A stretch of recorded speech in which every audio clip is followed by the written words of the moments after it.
Good morning, and thank you for joining me on the Path to Liberty. It is Monday morning, September 16th, 2019. In today's episode, we're talking about delegated versus reserved powers and a way to understand the latter more than anything. So, the short version is the Constitution being a legal document. And like any legal document, the meaning in law of that document is the same as the understanding of the people who gave it legal force the moment it was given legal force. So that is the people of the several states. Primarily, we understand them in the state ratifying conventions. So if we take that base understanding of a legal document, which the Constitution is, and then we understand that, you know what, if someone two people created a contract with each other and they put in the definitions, so this is probably kind of an extreme analogy, but if they put in the definitions that it says, from this point forward in this contract, for the purposes of this contract, the word red means the word blue. And everyone initialed it and everyone signed it, and it was very clear, and people gave public speeches talking about how they understood that in this particular legal document, the word red meant the word blue. Then we can understand a little further where I'm going today through this long, convoluted example, and that is that even though the founders and the drafters, the framers of the Constitution, they chose to list out the delegated or enumerated powers of the federal government in the Constitution. And other than a few procedural areas, they didn't actually do that for the states. We know James Madison in Federalist 45 said the powers delegated to the proposed Constitution, to the federal government under the proposed Constitution, were few and defined, his words, and those reserved to the states were numerous and indefinite. And so even though they didn't actually list out those reserve powers, we shouldn't think that they were actually narrow. They were very vast, like Madison told us.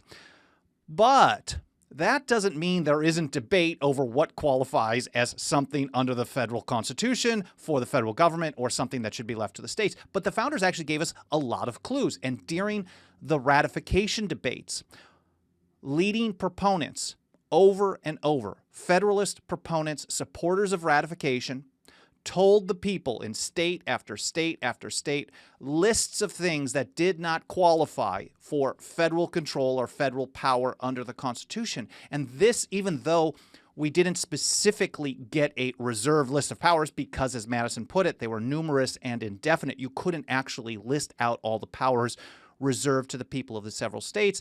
We know that a number of things that are actually under the control of the federal government today, we were actually sold on the idea that they never would be. So this, I think, is very helpful in understanding what is actually correctly authorized to the feds. And hopefully I will do a good job of explaining that. I'm going to go through some lists of these things with you today. First of all, before getting to all that, my name is Michael Bolden. We broadcast live every Monday, Wednesday, and Friday at 9:30 a.m. Pacific time from here in my home office and studio in downtown Los Angeles for the 10th Amendment Center.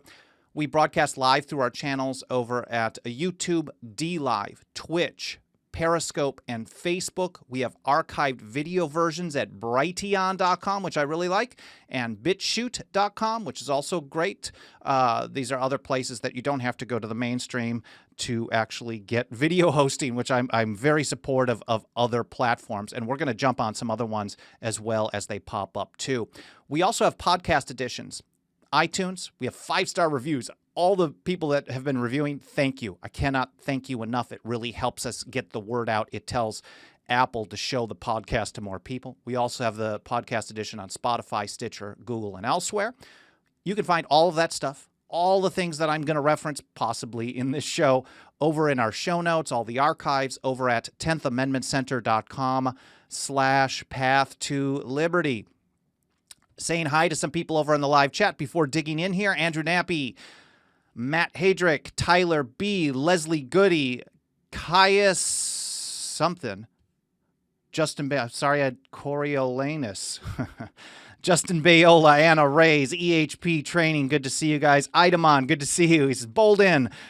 Over on Facebook, RC Andrews, Joyce, Darren, Jennifer, Justin, Brock, good to see you, Brock, and everyone else. And for those of you who I missed, I apologize. I'm very grateful for you being willing to spend a few minutes of your time with me today, and I appreciate all the comments, whether it's during the live show, which I love doing. I love being able to engage with you guys live and look through the comments depending on the show. And I do appreciate all the feedback in the archives as well. That actually helps us spread the word. Hi to Scott and RC, if I did not mention you guys as well. And Marburger, good to see you, Dennis, up in Michigan. I got a message from you a couple of days ago that I got to get back to, Dennis. Thank you for reaching out. Anyway, so let's get into this a little bit. First of all, an article that we published this morning from Rob Nadelson, a friend of mine. He writes, and this is titled, How Our Constitution Was Supposed to Work. New Evidence Comes to Light. We just published this morning, and he writes it this way. The Constitution fashioned the federal government to address a limited number of activities contained in the document's enumerated powers. The remainder were exclusively the domain of state and local government and the private sector. That's how the 10th Amendment put it, reserved to the states respectively or to the people. So when we talk about the states or state rights or whatever, we know that governing bodies don't have rights, but we know that the people of the several states, the people do have rights. And so I think that's a little clarification there. So he says this system of divided authority is called federalism. He said, when the proposed Constitution became public on September 17th, 1787, tomorrow, Americans could see that the list of powers the Constitution granted the federal government was a generous one. There was a lot of complaining about this. They were like, whoa, what did you guys give us? This is pretty insane. It encompassed, Rob writes, nearly the entire scope of national defense and foreign affairs. It embraced certain key economic functions, such as patents, copyrights, and trade flowing across political borders. It included authority in certain cases to prevent states from abusing their own citizens. The list also included authority to hold the Union together. Now, some people will tell you that there's 17 powers delegated to the federal government. Other people will tell you there's 18. We have a list of them we published many years ago. We literally just listed out. I should update this list. It's called 30 Enumerated Powers, depending on how you count them. There are 18 in Article 1, Section 8. Some people will say 17, necessary and proper doesn't count as one.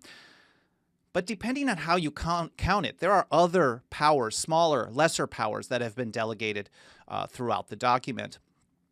And so this is for congressional power. So you can find this, of course, in the show notes over at 10thamendmentcenter.com/path-to-liberty. I'll publish them about a half hour to an hour after this live broadcast is done. But things like to establish post offices and post roads, to raise and support armies, to provide and maintain a navy, to make all laws which are necessary and proper, etc., etc. The Congress may determine the time of choosing the electors and the day on which they shall give their votes. So about 30, depending on how you count them. Some people break a few of these up and put it as high as 35. But it is important to note that there are not a lot of things delegated to the federal government. They are, as James Madison put it in Federalist 45 again, few and defined. Now, Rob goes on in this article, which is excellent. I do encourage you to read it. He says, despite the Constitution's federal structure, many in the founding generation didn't think it limited the central government sufficiently. There was huge opposition to it. They were very concerned about centralized power. They literally just they seceded from the largest empire that history had ever known at that time. They did not like central power as a general rule. I mean, of course, the Alexander Hamiltons and the James Wilsons of the day loved it or wanted more. They thought that was the only way. But I guess it's understandable coming out of that. Like, what are we going to do without a great leader? People probably were freaking out on both sides. But the people who really were the leaders of the American Revolution, I think, were opposed to the centralized power, very concerned about it.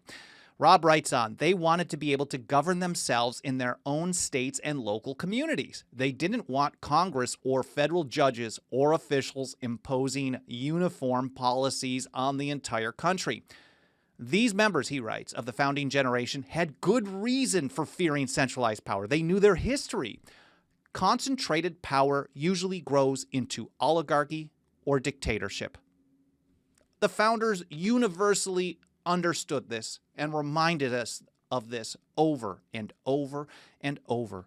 Power grows. The nature, the essence of government is power, and power in human hands is always liable to abuse. This is a common thread from the founders. Rob goes on. He says they recognize that when government remained local, citizens enjoyed more say in how it was run. So if someone was severely disaffected with state policies, he could move to a different state. This is the vote with your feet mentality. And I know we still hear this today, but in most situations, there is very little difference from state to state. Even from here in California to one of the so-called freer states like Oklahoma or Texas, it's just a difference in which policy tends to be most prominent or how bad. It's only a difference in degree. None of these states in this country are free states run by liberty-loving patriots in government. They're all pretty awful. All the governors are bad. Even the ones that sound good on one issue or another, they're all pretty awful, in my opinion. So this was seen as a vital safety valve. That's how Rob put it. The option to move. And when you have totally different views or totally different ways of approaching the most difficult and divisive issues from state to state, then the idea of actually uprooting oneself to get something that's significantly different in another location, the cost benefit comes quite differently. So if I were to move to Arizona, there might be a change on some laws where I get more freedom, but there's going to be changes on other laws where there's way less. So there's, on balance, there isn't much of a difference in my view. So, and of course, I know people on the right who absolutely can't stand California. They seem to think that there's no way that their place could be as bad, but they're all bad. I'll just reiterate that. Far different. I think the difference from state to state is far, far less than what a true federal structure would be, because so many of the bad things that happen on a state or local level are funded and pushed by centralized priorities, centralized programs in Washington, D.C. And much of the federal programs, they're all just enforced by states anyway. So there really is very little difference on some of the most major issues. Rob goes on. He says, the perception that the Constitution endangered local self-government, the proposed Constitution, we're talking in September 1787, a lot of people believed that what was proposed was dangerous to local self-government. And he says this was a central reason many Americans, perhaps a majority, initially opposed it. And he goes on, the Constitution's advocates knew that unless they reassured the dissenters, they had to reassure people that the Constitution wasn't authorizing what people were saying it was going to authorize. And without reassuring them, it would never be adopted. It was very close in places like Massachusetts, New York, Virginia, New Hampshire. I mean, without Massachusetts, you wouldn't have had a debate in Virginia. That would have just been over anyways. I mean, maybe they would have done it, but this would have been a big deal. So Samuel Adams, John Hancock, and others slowly came around from opposition to conditional support. And part of that support was through the promise of a Bill of Rights. They promised Rob Rights that once the government was functioning, they would offer constitutional amendments to further limit central power. They honored that promise. The amendments are known as the Bill of Rights. And here's how Thomas Jefferson put it just a few years later in 1791. He says, I consider the foundation of the Constitution. So the entire structure of the Constitution is founded on this ground. And he says, as laid on this ground, quote, that all powers not delegated to the United States by the Constitution, nor prohibited by it to the states, are reserved to the states or to the people. That is what this was in February of that year. So this was before the Bill of Rights came into legal effect in December of 1791. This was originally the 12th Amendment that was proposed, ended up becoming the 10th Amendment. So Jefferson himself looked at the foundation of the Constitution, the entire structure being this federal structure, that the federal government, you have authority in this sphere, these 35 delegated enumerated powers, and everything else under the sun is reserved to the people of each state to determine how they want to deal with it in their own area. He says to take a single step, one step, beyond the boundaries thus specially drawn around the powers of Congress is to take possession of a boundless field of power, no longer susceptible of any definition. So back to Nadelson, even though they did pass this Bill of Rights, they promised that they would further limit central power And in fact, the preamble to the Bill of Rights, which I should probably cover a little bit further as we get to Bill of Rights Day, it specifically talked about the Bill of Rights being added as an additional limit on the new central government. But they knew that this, even promising this, was not enough. So they had to talk about this federal structure. Okay, you're concerned about the federal government getting involved in this area, this area, this area. Well, over and over, like I said at the outset of the show in the intro, leading Federalist lawyers, legal scholars, leading advocates on the Federalist side all told people in state after state after state that various things would be left to the people of each state, and they were not under federal control. And it was ratified in those states with that understanding. So it's very important to take a look at that.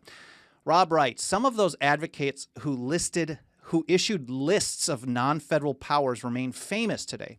This includes Madison, Hamilton, John Marshall, way before he became Chief Justice. He was just an up-and-coming lawyer at that time.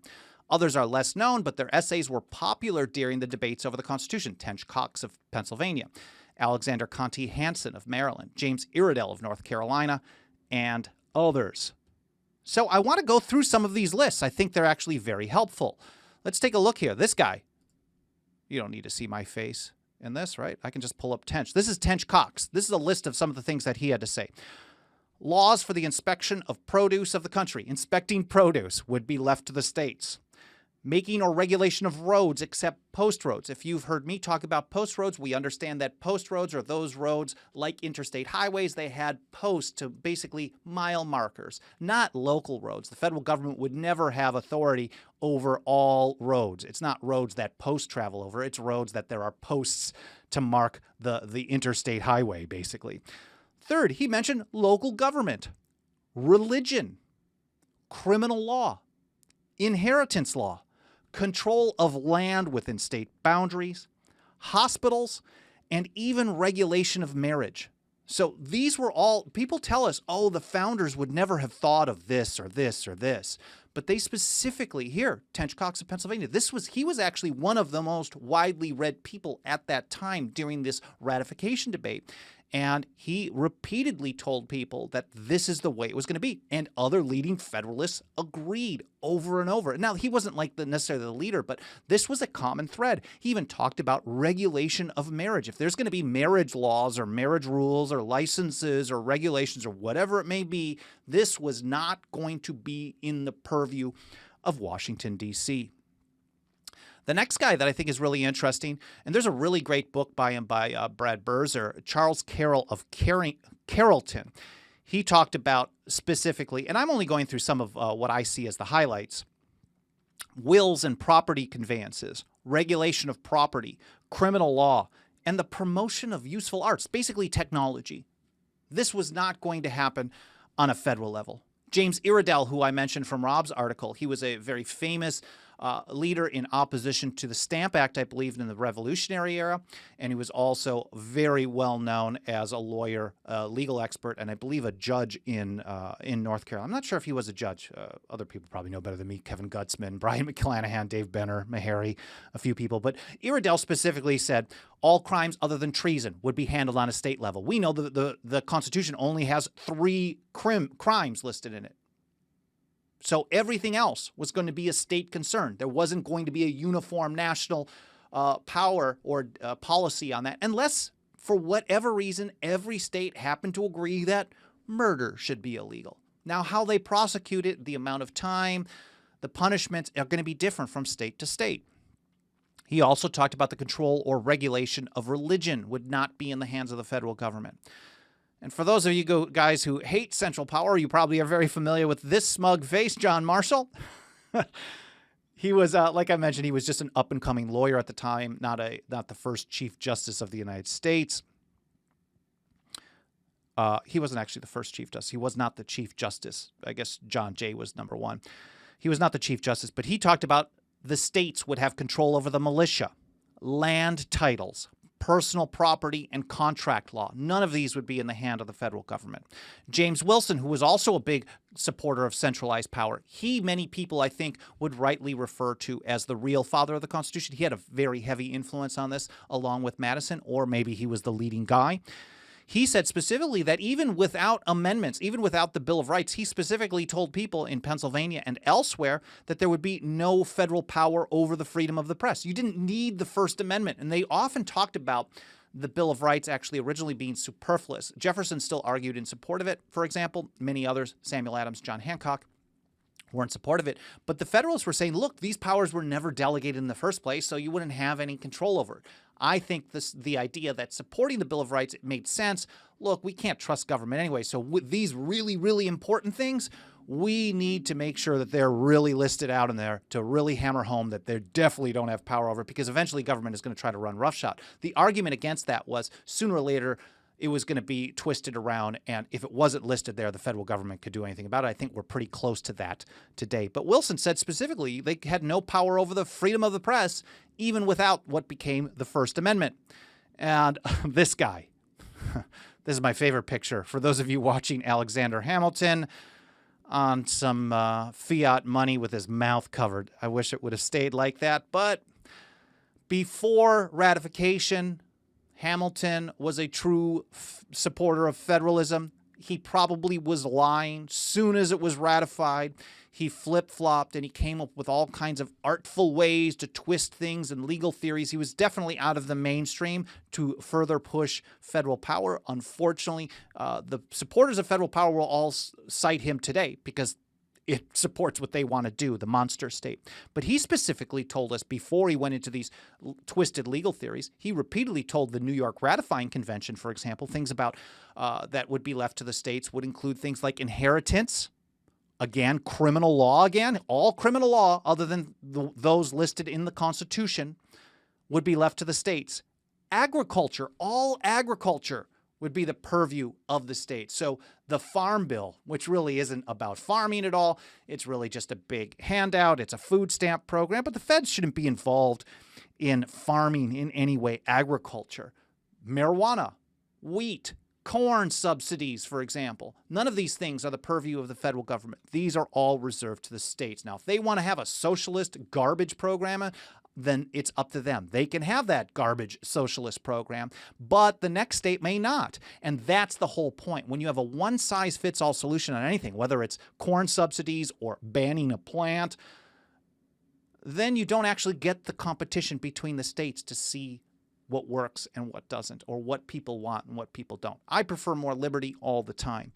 So agriculture, domestic relations, I guess that would include things like marriage and, of course, the press. These were all told to the people by the big government guy that the federal government would not have power. So he sold them on this, and even though he flip-flopped after that, because people approved it under that understanding, that's what helps give it legal force, and that's how we understand the original legal meaning of the Constitution. Matt Hadrick said, I moved to Cali for the weed, but now I can't buy a gun. I can't own one either. I mean, I probably might be able to. I know people who are in Orange County, for example, that tell me that you can get a gun, but it's very difficult. You basically have to have it signed off by the sheriff, and then the sheriff doesn't really sign off on anybody unless they know the person. And maybe this is just in Orange. I'm not sure, but I've heard stories like this. I think it would be very difficult here, and because people don't carry, it's very scary to do so. The police immediately see you as a threat, and I would be worried that a cop would shoot me if I was just exercising my right. It's really unfortunate. So you have freedom in one area, but then you give up one in another. So and the opposite would be if you move to, well, maybe not Oklahoma for long, but if you move to Texas, it would be basically the opposite. Although the so-called gun rights state of Texas, this red state, they're pushing for a lot more gun control because the right wing is really bad on this. The Republicans and the conservatives are really bad on this issue as well. Eric Nance, this is a really good point, dude. The differences in the states are more a measurement of time than freedom. That's awesome. That's really, really good. I would not have said it like that. Anna Reyes, thank you for remembering to hit the like button. Ron Holiday, they knew the British would come back. Idemon is talking about a few different things. Everyone should have Nadelson's The Original Constitution, what it actually said and meant, available from TSC. We don't actually publish that anymore. Rob decided to self-publish this.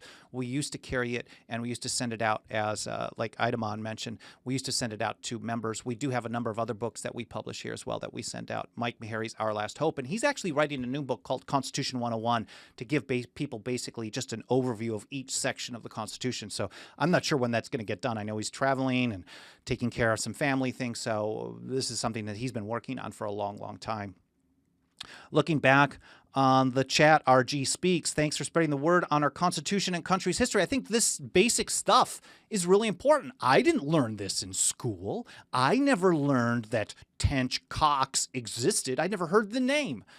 I didn't know that we were told in the ratification debates all these things that would be left to the states. We're just told, and in fact, Rob even talks about this in his article, lawyers who are supposedly the experts on the Constitution, they're told that the meaning of the Constitution started in 1803, and what the Constitution means today is what the Supreme Court says it means until it changes its mind. They don't actually look to the people who gave the document legal force, that is the people in the ratification debates, the people who actually approved the document.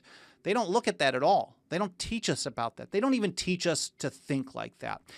And when you have a government-run school system, of course, that's the way it's going to get to. It's really bad stuff. Bob Brewer, Texas no longer free. Abbott and cronies have gone off the deep end. I agree absolutely, Bob, and I appreciate the feedback that you sent me about some tweets and things the other day, too. Andrew says, if we trust our dearest rights to implication, we shall be in a very unhappy situation. Patrick Henry. Is that from his ratification debate in Virginia? Because that is a really good one. I definitely want to look that one. Eric Perry Ellie.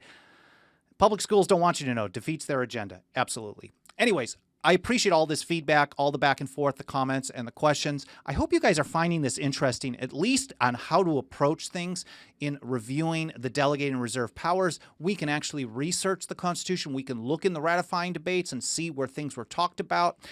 We can look to, I think the general rule for me today is that a vast majority of what the federal government does, they were never authorized to do under the Constitution. If you literally looked at everything that they do on a day-to-day basis, and you said everything was illegal and unconstitutional, you'd be right maybe 90% of the time. Just have a knee-jerk reaction, say it's all unconstitutional. And I think at this point in time, you'd be better off with a 10% failure rate, getting, what is that, an A- or a B+? I don't know how they grade that these days. Maybe you'll get your 10th place ribbon with a 90% correct at this point.